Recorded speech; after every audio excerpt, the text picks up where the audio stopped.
Show do not reflect the views and opinions of our advertisers and management of Pacific Telestations Incorporated.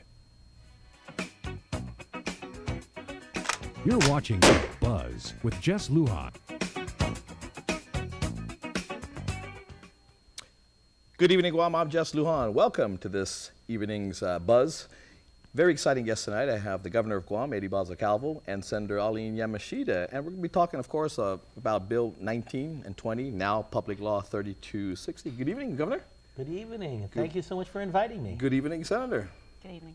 You know, thank you both for coming here tonight. And see, I've got a piece of this rock myself.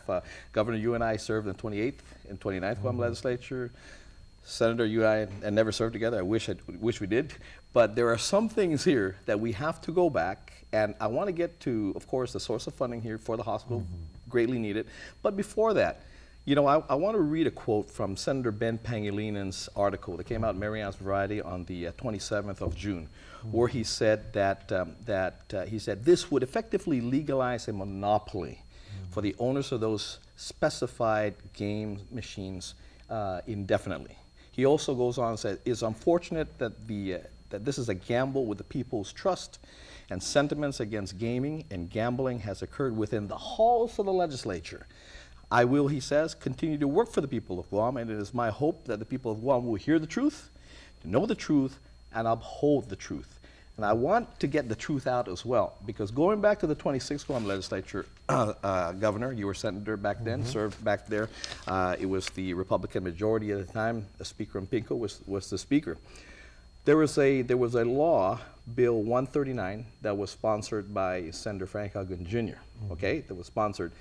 It was the title of the bill was relative to establishing stringent penalties and fines for unauthorized and illegal cockfight events conducted in violation of existing laws.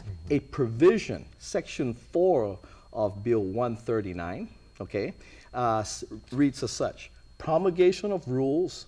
The Cockpit License Board, together with the Department of Revenue and Tax, is hereby authorized to promulgate necessary rules and regulations to create a comprehensive regulatory scheme to regulate all gaming activities on Guam, provided that the rules and regulations shall restrict gaming activities to those authorized and licensed on Guam as of August 1st, 2001.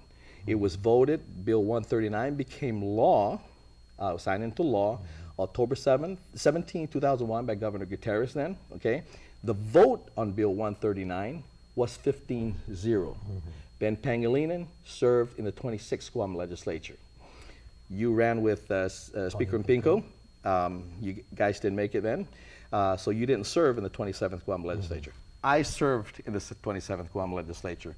Bill number 49 came to us, authored by Randy Cunliffe, and it had to do basically with removing the compiler of laws division from the AG's office into the judiciary, into the Supreme Court. The governor of Guam was against it. The attorney general was against it. In the first vote, it was a 10-5 vote. Republicans were the minority at the time. 5 of us voted against the bill, with the exception of Bob Klitsky. It had a 10-5 vote. It passed. It went to the governor. It got vetoed. It was taken back to the legislature, given back to the legislature on April 26, 2004. It was overridden by 14 to 1. I was the only dissenting vote on that. Speaker Ben Pangalinen not only served and voted on the 26th Guam Legislature for Public Law 2652, he sat in the chair as a member of the Ways and Means and voted in the voting sheet. It says to vote to pass.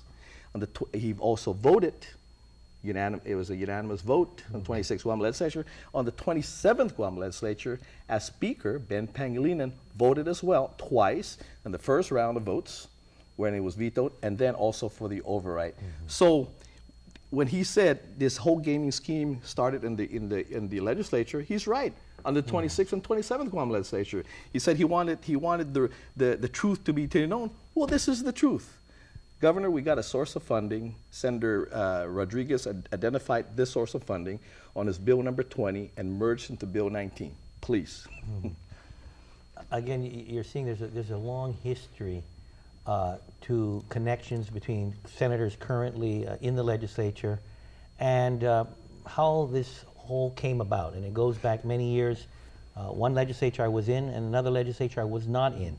And it's good for history, but the reality of really what this whole bill was about helping our hospital. And I want to go back to that. Within a short time period since I've been governor, I've been at an emergency room, the hospital emergency room, with one of my kids who was in a gurney in the hallway of the emergency room because, again, of just an overcrowding situation and a lack of nurses, a lack of doctors and medicines. That hospital is so critical to our community. And you, like everybody else, have to wait. And at least I have insurance, and I can pay for those services. But I saw the situation in which I'm so proud of those medical professionals there, but I see the situation that they're in, and I see also with a situation of the need for so many patients. 30% of the patients that come into the hospital can't afford to pay for services. I see that in the emergency room. When I was there, and many times I've been to the hospital, there's a whole bunch of folks that are in that emergency room that it may not be emergency room care, it may be urgent care.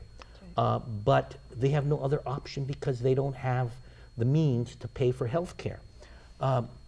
We have a hospital where there is just millions of dollars in payables for blood products, for medicines, for critical needs.